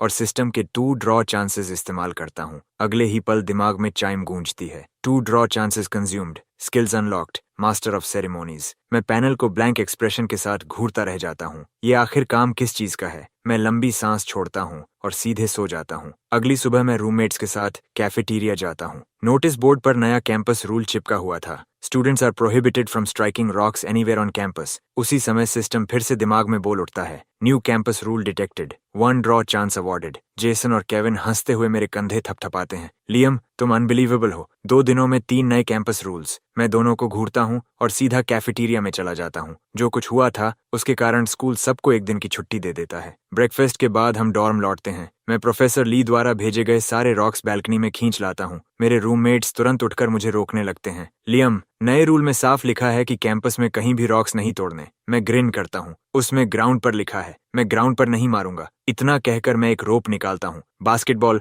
जितने बड़े रॉक को बांधता हूँ और उसे ड्राइंग रैक से लटका देता हूँ। फिर स्लेज हैमर उठाकर नीचे की तरफ मारना शुरू कर देता हूँ। लगभग दर्जन भर हिट्स के बाद रॉक तेज आवाज के साथ क्रैक होकर नीचे गिर जाता है। मैं उसे उठाकर अंदर देखता हूँ। वहां सच में एक बाई वाल्व फॉसिल था। मैं और एक्साइटेड हो जाता हूँ। अगला रॉक लटकाता हूँ और फिर हैमर चलाने लगता हूँ। दूसरा रॉक लगभग टूटने ही वाला था। मैं पूरा जोर लगाकर हैमर नीचे मारता हूँ, लेकिन अगले ही सेकंड बैल्कनी की सीलिंग कोलैप्स हो जाती है। प्लास्टर के बड़े बड़े टुकड़े हर तरफ गिरने लगते हैं। मैं तुरंत सिर ढककर अंदर भागता हूँ। जेसन धूल में खांसते हुए चिल्लाता है, लियम, तुमने बैल्कनी की सीलिंग तोड़ दी। उसके बोल खत्म भी नहीं होते कि डिब्री का बड़ा ढेर नीचे गिरता है और उसके साथ 2 लोग भी। डस्ट बैठने के बाद हम उन्हें साफ देख पाते हैं, एक लड़का और एक लड़की, दोनों स्कूल यूनिफॉर्म्स में। मेरा दिमाग पूरी तरह बंद पड़ जाता है। मार्कस और मेरे रूममेट्स मुंह खोले ऐसे खड़े थे जैसे पूरा अंडा निगल जाएंगे। लाइव स्ट्रीम व्यूअर्स भी उतने ही स्टंड थे। व्यूअरशिप अब 100,000 क्रॉस कर चुकी थी। जो लोग नहीं जानते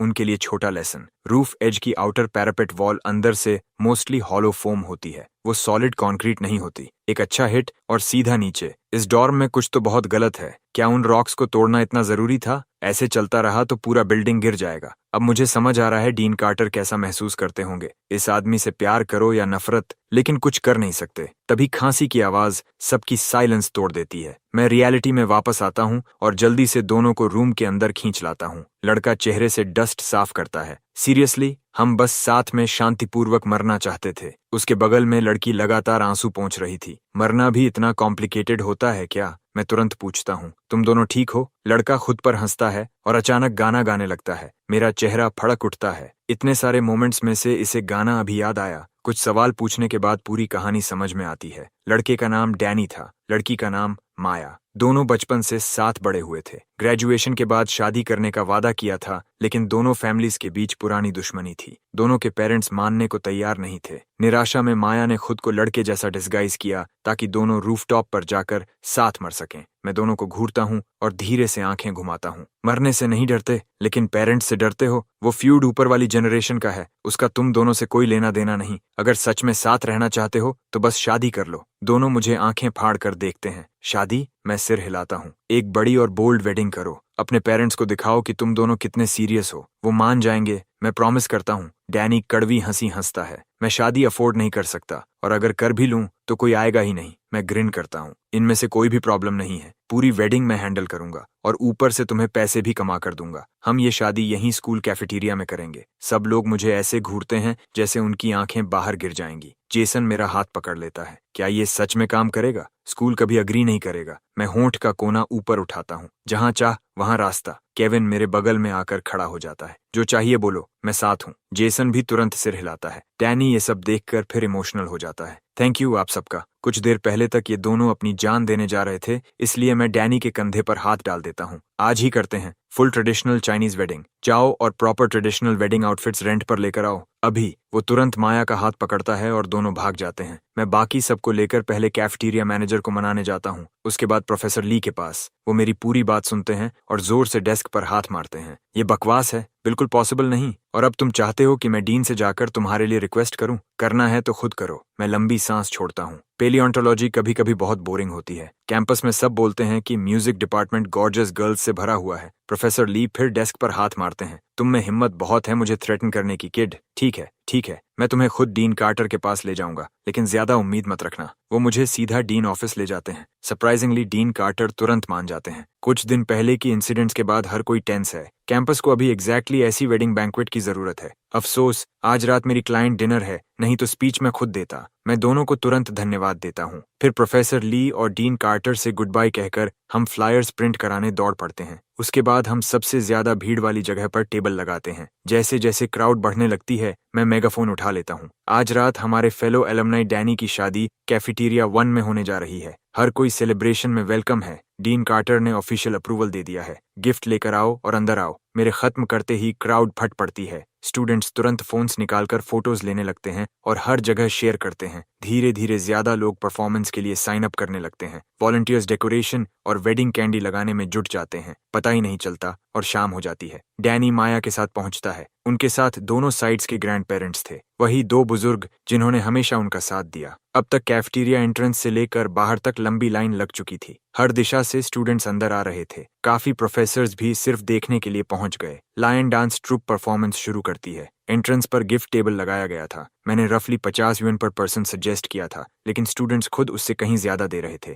ज्यादातर 100 युएन, कुछ तो कई 100 युएन तक। कैफेटेरिया पूरी तरह भर चुका था। कम से कम 1500 लोग आ चुके थे। स्टेज पर हर परफॉर्मेंस क्राउड से चीखें निकलवा रही थीं। जब ज्यादातर लोग खाना पीना खत्म कर लेते हैं, म्यूजिक बंद हो जाता है। मैं वेडिंग एमसी के रूप में ट्रेडिशनल सेरेमोनियल रोब पहनकर स्टेज पर चढ़ता हूँ। नीचे मौजूद चेहरों के समंदर को देखता हूँ। डिस्टिंग्विश्ड गेस्ट्स, इस शुभ दिन और घड़ी में जब लैंटर्न्स की रोशनी चमकने लगी है, हम यहाँ जीवन के सबसे सुंदर अवसरों में से एक के साक्षी बनने के लिए इकट्ठा हुए हैं। जैसा कि एंशिएंट बुक ऑफ राइट्स में लिखा है, मैरिज दो फैमिलीज को एक करती है। यही मानव संबंधों की नींव है और हार्मनी की शुरुआत। आज हुआंग फैमिली के डैनी और ली फैमिली की माया इस ब्लेस्ड डे पर विवाह बंधन में बंधने आए हैं। एक ऐसा बॉन्ड जो 100 वर्षों तक रहेगा। मेरे बोल खत्म होते ही जोरदार तालियां गूंज उठती हैं। लाइव स्ट्रीम चैट पूरी तरह पागल हो जाती है। व्यूअर काउंट एक्सप्लोड कर जाता है। वो डिलीवरी, वो टोन, यहाँ तक कि ब्रॉडकास्टिंग मेजर वाला भी ऐसा नहीं कर सकता। उसके बोलने के तरीके में कुछ अलग ही बात है। हम लिटरली कैफेटेरिया में बैठे हैं,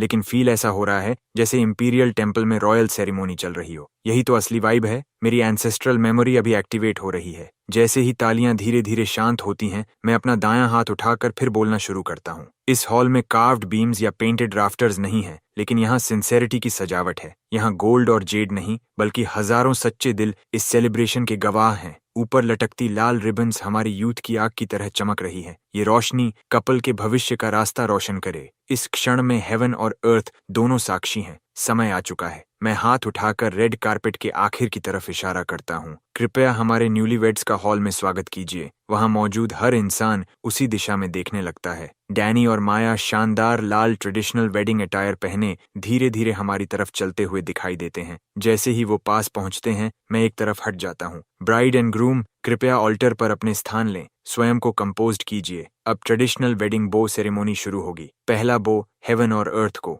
हम ऊपर के आकाश और नीचे की धरती का धन्यवाद करते हैं, जिन्होंने इन दो आत्माओं को मिलाया। दोनों मेरे शब्दों के साथ परफेक्ट टाइमिंग में एंट्रेंस की तरफ गहरा झुकते हैं। दूसरा बो एल्डर्स को। हमारे ग्रैंड पेरेंट्स लंबी उम्र और प्रॉस्पेरिटी से ब्लेस्ड रहे और ये फैमिली पीढ़ियों तक फलती फूलती रहे। हेड टेबल पर बैठे ग्रैंड पेरेंट्स पहले ही रोने लगे थे। इमोशन पूरी तरह चेहरे पर था। तीसरा बो हस्बैंड और वाइफ एक दूसरे को, हर जन्म में साथ बूढ़े होने की प्रतिज्ञा के साथ। इस बार दोनों पहले से भी ज्यादा झुकते हैं। उठते ही डैनी माया का हाथ कसकर पकड़ लेता है। मैं मुस्कुराता हूँ। Ceremony complete. ग्रूम और ब्राइड, आपका भविष्य सबसे चमकदार हो। पूरा कैफेटेरिया तालियों और चीयर्स से गूंज उठता है। तभी केविन माइक पकड़कर स्टेज पर दौड़ता है। सुनो सब लोग, ये पूरी वेडिंग लियम ने प्लान की है। हम डिमांड करते हैं कि लियम अभी हमारे लिए कुछ परफॉर्म करे। क्राउड तुरंत पागल हो जाती है। हर तरफ से चीयर्स और चांट्स गूंजने लगते हैं। इतनी एनर्जी के सामने मैं माइक वापस पकड़ लेता हूँ। इतना बोल रहे हो तो मना कैसे करूँ? ठीक है, कुछ क्विक करता हूँ। इतना कहकर मैं कैंपस ब्यूटी वेंडी के पास जाता हूँ, जिसने अभी परफॉर्मेंस खत्म की थी। अगर आप अलाउ करें तो मैं आपका गुजांग बोरो कर लूं। मैं गुजांग को सेंटर स्टेज तक लेकर आता हूँ। साउंड क्रू को बैकिंग ट्रैक शुरू करने का सिग्नल देता हूँ। फिर एक हाथ से गुजांग को बॉडी के साथ सीधा पकड़ता हूँ। अगले ही पल योंगोंग शुन की ओपनिंग मेलोडी स्ट्रिंग्स से विस्फोट की तरह निकलती है। कुछ पल के लिए पूरा हॉल फ्रीज हो जाता है। फिर लोगों के सिर बीट के साथ हिलने लगते हैं। मेरी उंगलियां और तेजी से चलने लगती हैं। म्यूजिक डिपार्टमेंट के कुछ लड़के खुद को रोक नहीं पाते। वो इंस्ट्रूमेंट्स उठाकर स्टेज पर भाग आते हैं। उनके पीछे वोकल परफॉर्मेंस डिपार्टमेंट की लड़कियां भी दौड़ कर आती हैं। स्टेज के चारों तरफ घूमते हुए गाने और स्पिन करने लगती हैं। क्राउड में कोई जोर से चिल्लाता है और अगले ही पल हर कोई स्टेज के सामने की तरफ दौड़ पड़ता है। सब लोग पूरी तरह वाइल्ड हो चुके थे, हर बीट पर गुजांग की धुन के साथ नाच रहे थे। कैफेटेरिया पूरी तरह डांस फ्लोर बन चुका था। मैं पूरी तरह जोन में था। पहला सॉन्ग खत्म होते ही मैं सीधे रेड सन शुरू कर देता हूँ और पूरा म्यूजिक क्रू मेरे साथ जुड़ जाता है। हॉल की एनर्जी अपने एब्सोल्यूट पीक पर पहुंच जाती है, यहाँ तक कि यूजुअली कंपोज्ड प्रोफेसर्स भी नीचे आकर डांस करने लगते हैं। वेडिंग 2 घंटे से ज्यादा चलती रहती है। आखिर स्टूडेंट्स के जाने के बाद मैं डैनी को कैश की मोटी स्टैक थमा देता हूँ। फूड और वेन्यू कॉस्ट के आफ्टर भी तुम्हारे पास 60,000 यूएन से ज्यादा बचे हैं, रख लो। डैनी मना करने की कोशिश करता है, लेकिन मेरी एक नजर उसे चुप करा देती है। उसकी आंखों में आंसू भर आते हैं और वो धीरे से कहता है, थैंक यू। तभी कैफेटेरिया मैनेजर भागता हुआ आता है। तुम लोगों में से किसने डीन कार्टर के टैंक वाली फिश ले ली? जेसन सिर खुजलाता है। मुझे लगा नॉर्मल फिश हैं, तो मैंने कुलिनरी स्टूडेंट से फ्राई करवा दी। मैनेजर घबराहट में पैर पटकने लगता है। डीन ने वो फिश आज सुबह ही खरीदी थी। उन्होंने खास तौर पर कहा था उन्हें गार्ड करना। उन्हें आज रात के लिए चाहिए था और अब वो गायब हैं। इतनी रात में वैसी फिश कहीं नहीं मिलेगी। मैं मैनेजर का हाथ पकड़ लेता हूँ, इससे पहले कि वो अपने बाल नोचने लगे। रुको, क्या हम उन टाइनी लिटिल फिश की बात कर रहे हैं? वही जो व्हीट ग्रेन जितनी छोटी थी? वो तुरंत सिर हिलाता है। मैं हाथ हिलाता हूँ, मुझ पर छोड़ दो, मैं उन्हें वापस ले आता हूँ। और बस ऐसे ही मैं अपने रूममेट्स को लेकर इलाके के सबसे बड़े फुट स्पा पहुंच जाता हूँ। अंदर जाकर मैं सीधे फ्रंट डेस्क पर रुकता हूँ। क्या आप लोग वो छोटी फिश बेचते हैं जो डेड स्किन ट्रीटमेंट में यूज होती है? प्राइस पर बात हो सकती है? स्पा मैनेजर शोर सुनकर खुद आ जाता है। थोड़ी बातचीत के बाद मैं 200 यूएन देकर उन छोटी फिश में से 100 से ज्यादा खरीद लेता हूँ और उन्हें साथ लेकर वापस निकल पड़ता हूँ। फिर मैं उन्हें सीधे कैफेटेरिया मैनेजर के पास पहुंचा देता हूँ। उसी रात जब मैं सोने की तैयारी कर रहा था, अचानक प्रोफेसर ली का कॉल आता है। वो तुरंत क्लिनिक आने को कहते हैं। मैं बेरली अंदर कदम रखता हूँ कि डीन कार्टर मुझे कांपते हाथ से पॉइंट करते हुए दिखते हैं। लियम, अब तुम बोलना शुरू करो। वो फिश आखिर आई कहाँ से थी? मैं सिर खुजलाता हूँ। फुट स्पा से। प्रोफेसर ली का चेहरा सफेद पड़ जाता है। तुम्हारा मतलब वो वाली फिश जो लोगों के पैरों की डेड स्किन खाती है? मैं धीरे से सिर हिलाता हूँ। पूरा कमरा एकदम साइलेंट हो जाता है। फिर बगल वाले बेड पर पड़ा इंसान अचानक उठकर बाथरूम की तरफ भागता है और उल्टी करने लगता है। प्रोफेसर ली मुझे ऐसे घूरते हैं जैसे उनकी सारी उम्मीदें टूट गई हों। वो बाथरूम की तरफ इशारा करते हैं। वो फिश डीन कार्टर की डायरेक्टर यांग के साथ डिनर मीटिंग के लिए तैयार की गई थी। वो लोग आधी खा चुके थे जब स्टमक क्रैम्प्स शुरू हुए और सब यहाँ पहुंच गए। क्लिनिक डॉक्टर कह रहा है कि फिश के माउथ्स में एथलीट्स फुट बैक्टीरिया थे। मैं अपने कंधे सिकोड़ लेता हूँ।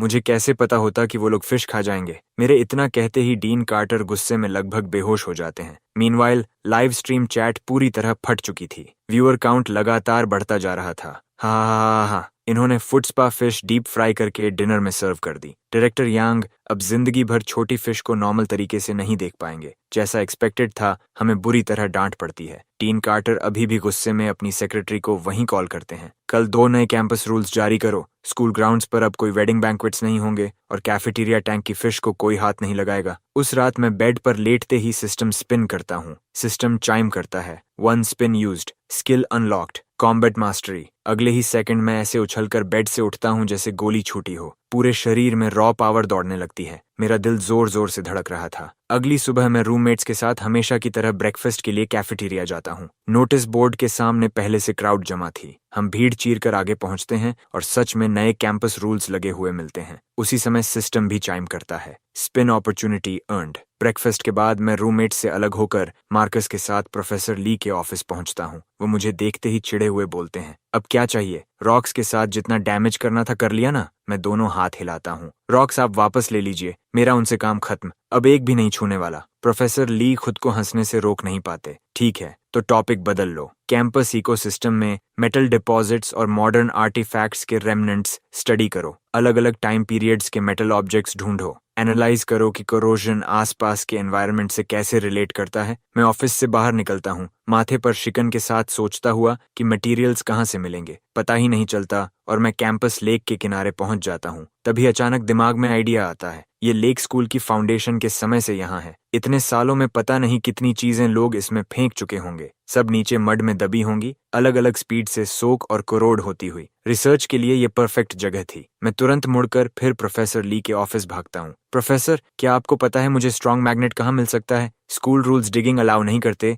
इसलिए मैं अपने रिसर्च सैंपल्स पानी से फिश आउट करूंगा। प्रोफेसर ली की आंखें चमक उठती हैं। किड, तुम्हारा दिमाग कभी कभी सच में काम करता है। मैं फिजिक्स लैब से एक लेकर आता हूँ। थोड़ी देर बाद वो मैग्नेट मेरे हाथ में रखते हैं। सेफ रहना, हर समय बैंक पर ही रहना, पानी में मत उतरना और जो भी बाहर निकालो उसे प्रॉपरली लॉक करना। मैं मैग्नेट पकड़कर ग्रिन करते हुए वहां से निकल जाता हूँ। रिलैक्स प्रोफेसर, सब कंट्रोल में है। कुछ मिनट बाद मार्कस और मैं कैंपस लेक के बीच वाले हिस्से के पास जगह ढूंढ लेते हैं। मैं मैग्नेटिक फिशिंग हुक पानी में फेंकता हूँ। जैसे ही रोप टाइट होती है मैं जोर से खींचता हूँ। ऊपर एक पानी से भरा फोन निकलता है। मैं उसे एक नजर देखता हूँ और साइड में फेंक देता हूँ। फिर मैग्नेट दूसरी डायरेक्शन में डालता हूँ। इस बार एक बैटर्ड पुराना लैपटॉप बाहर आता है। उसके पोर्ट्स के चारों तरफ मोटी आयरन वायर कई बार लपेटी हुई थी। मैं ड्रिपिंग लैपटॉप उठाकर देखता हूँ। किसी ने इसे रिस्ट्रेंट्स में बांध रखा था। आखिर इसमें कौन से सीक्रेट्स छिपे हैं? मार्कस तुरंत एक्साइटेड होकर सिर हिलाता है। अफसोस ये फ्राई हो चुका है, नहीं तो प्लग इन करके देखते। मैं उसे भी साइड में फेंक देता हूँ और फिर कास्ट करता हूँ। मैग्नेट दोबारा पानी में जाता है। इस बार खींचते ही मुझे तुरंत हैवी रेजिस्टेंस महसूस होती है, लैपटॉप से कई गुना ज्यादा भारी। मैं मार्कस को हाथ से बुलाता हूँ। वो दौड़कर आता है और रोप पकड़ लेता है। मैं दांत भींच लेता हूँ। क्या नीचे मोटरसाइकिल फंसी है? आखिर ये चीज है क्या? मार्कस की गर्दन की नसें तक उभर आती हैं। लियम, मैं मर रहा हूँ। मेरे हाथ जवाब दे रहे हैं। मैं दोनों पैर रेलिंग पर जमा देता हूँ। एक और जोर, लगभग बाहर आ चुका है। आखिर जब हम दोनों गिरने वाले होते हैं, पानी की सतह फाड़ते हुए एक सेफ बाहर निकलता है। हम पूरी ताकत लगाकर उसे किनारे तक खींच लाते हैं। मार्कस उसके चारों तरफ घूमता है। ये सेफ कभी खुला ही नहीं लगता। अंदर कुछ वैल्यूएबल होगा क्या? मैं डेंट्स की तरफ इशारा करता हूँ। हो सकता है। ये निशान देखो, किसी ने फोर्स से खोलने की कोशिश की थी। जब नहीं खुला तो लेक में फेंक दिया। मैं सेफ हिलाता हूँ। अंदर कुछ जरूर था। इसे बाद में प्राय ओपन करेंगे, फिर डिसाइड करेंगे पुलिस बुलानी है या नहीं। मैं सेफ को साइड में रख देता हूँ और फिर फिशिंग शुरू करता हूँ। लेकिन अगली कई पुल्स में बस अजीब अजीब चीजें निकलती रहती हैं। मेरा पेशेंस खत्म होने लगता है। मैं मैग्नेटिक हुक उठाकर लेक के दूसरे तरफ गहरे कोव में चला जाता हूँ। मैं गहरी सांस लेकर मैग्नेट को लेक के सेंटर की तरफ पूरी ताकत से फेंकता हूँ। रोप ऑलमोस्ट तुरंत टाइट हो जाती है। मैं खींचता हूँ। एक क्रोबार बाहर निकलता है। मेरा दिमाग सीधा सेफ की तरफ जाता है। नहीं, ये कोइंसिडेंस नहीं हो सकता। मैं क्रोबार नीचे रखता हूँ और फिर कास्ट करता हूँ। इस बार एक बड़ा हैमर, तीसरी बार एक डैगर। मार्कस का चेहरा बदल जाता है। शायद हमें रुक जाना चाहिए। दिन दहाड़े भी ये इतना क्रीपी क्यों लग रहा है? लाइव स्ट्रीम चैट एक्सप्लोड कर चुकी थी। व्यूअर काउंट लगातार बढ़ रही थी। लियम मैग्नेट है। गड्ढा खोदा तो वॉर टाइम बॉम्ब मिला। रॉक्स तोड़े तो पूरा एथलेटिक फील्ड कोलैप्स हो गया। अब फिशिंग कर रहा है। कुछ बुरा जरूर होने वाला है। मैं गहरी सांस लेकर सीने में उठ रही बेचैनी दबाता हूँ। फिर मैग्नेट एक बार और फेंकता हूँ। इस बार एक बॉन नाइफ निकलता है। हैंडल की ग्रूव्स में जिद्दी डार्क ब्राउन स्टेन्स जमे हुए थे, लगभग काले। मार्कस पास झुककर देखता है। ये मर्डर वेपन तो नहीं? बस अब मैं तुरंत मैग्नेट दोबारा पानी में फेंक देता हूँ। लगभग 10 सेकंड बाद रोप इतनी जोर से टाइट होती है कि मैं लगभग लेक में गिर जाता हूँ। मैं मार्कस की तरफ घूमता हूँ। अभी यहाँ आओ, इस बार कुछ बहुत बड़ा है। हम दोनों पूरा वजन पीछे डालकर रोप इंच बाय इंच खींचने लगते हैं। मैं दांत पीसता हूँ। क्या हमने सारे सेफ्स के दादा को हुक कर लिया है? आखिर जब हम दोनों की ताकत जवाब देने वाली होती है, एक मैसिव ब्लैक सूटकेस पानी फाड़कर बाहर आता है। मैं फ्रीज हो जाता हूँ। नहीं, प्लीज इसमें बॉडी मत होना। हम दोनों मिलकर सूटकेस को किनारे तक खींच लाते हैं। मैं क्रोबार उठाकर जिपर के गैप में घुसाता हूँ, जो पूरी तरह बंद नहीं था। तभी अंदर से जैगेड टीथ वाला जबड़ा बिजली की तरह बाहर झपटता है और क्रोबार को जोर से काट लेता है। प्योर इंस्टिंक्ट में मेरे हाथ दूसरी तरफ कस जाते हैं। पूरा शरीर रिजिड हो जाता है। वो 3 FT से बड़ा क्रोकोडाइल था। कैंपस लेक में क्रोकोडाइल कैसे हो सकता है? वो अपना जॉ लॉक करके छोड़ने से मना कर देता है। मैं जमीन से हैमर उठाता हूँ और पूरी ताकत से क्रॉक के सिर पर दे मारता हूँ। क्रोकोडाइल झटके से कांपता है। उसकी ग्रिप थोड़ी ढीली पड़ती है। मैं लगातार कई और वार करता हूँ जब तक वो आखिर क्रोबार छोड़कर सूटकेस के पास मोशनलेस नहीं गिर जाता। मैं क्रोबार और हैमर दोनों छोड़ देता हूँ और खुद भी जमीन पर गिर पड़ता हूँ, जोर जोर से सांस लेते हुए। सिस्टम से मिली कॉम्बैट मास्टरी स्किल का शुक्र है, क्योंकि अगर वो टीथ ठीक से मेरे हाथ पर लग जाते तो मेरा हाथ खत्म था। मार्कस आखिर कांपते हुए धीरे धीरे पास आता है। लियम, क्या तुमने अभी उस क्रोकोडाइल को मार दिया? मैं सिर हिलाता हूँ। नहीं, बस बेहोश किया है। खुद को थोड़ा संभालने के बाद मैं कांपते हाथों से फोन निकालकर प्रोफेसर ली को कॉल करता हूँ। कुछ सेकंड बाद उनकी चीयरफुल आवाज सुनाई देती है। लियम, रिसर्च मटेरियल्स मिल गए? मेरा चेहरा उतर जाता है। Research materials? मैं यहाँ लगभग मर ही गया था। मैंने लेक से क्रोकोडाइल निकाला है। उनकी आवाज तुरंत ऊंची हो जाती है। क्या? सीरियसली? सेफ रहना, मैं अभी आ रहा हूँ। वो तुरंत फोन काट देते हैं। कुछ ही देर बाद प्रोफेसर ली हांफते हुए दौड़कर पहुंचते हैं। जैसे ही उनकी नजर जमीन पर पड़े क्रोकोडाइल पर पड़ती है, उनकी आंखें लगभग बाहर निकल आती हैं। कैंपस में क्रोकोडाइल कैसे हो सकता है? वो तुरंत फोन निकालकर डीन कार्टर को कॉल करते हैं। 10 मिनट से भी कम समय में डीन कार्टर पूरे एडमिनिस्ट्रेटर्स ग्रुप के साथ ऐसे भागते हुए पहुंचते हैं जैसे बिल्डिंग में आग लगी हो। क्रोकोडाइल को देखते ही हर किसी का चेहरा सफेद पड़ जाता है। पता लगाओ ये यहाँ आया कैसे?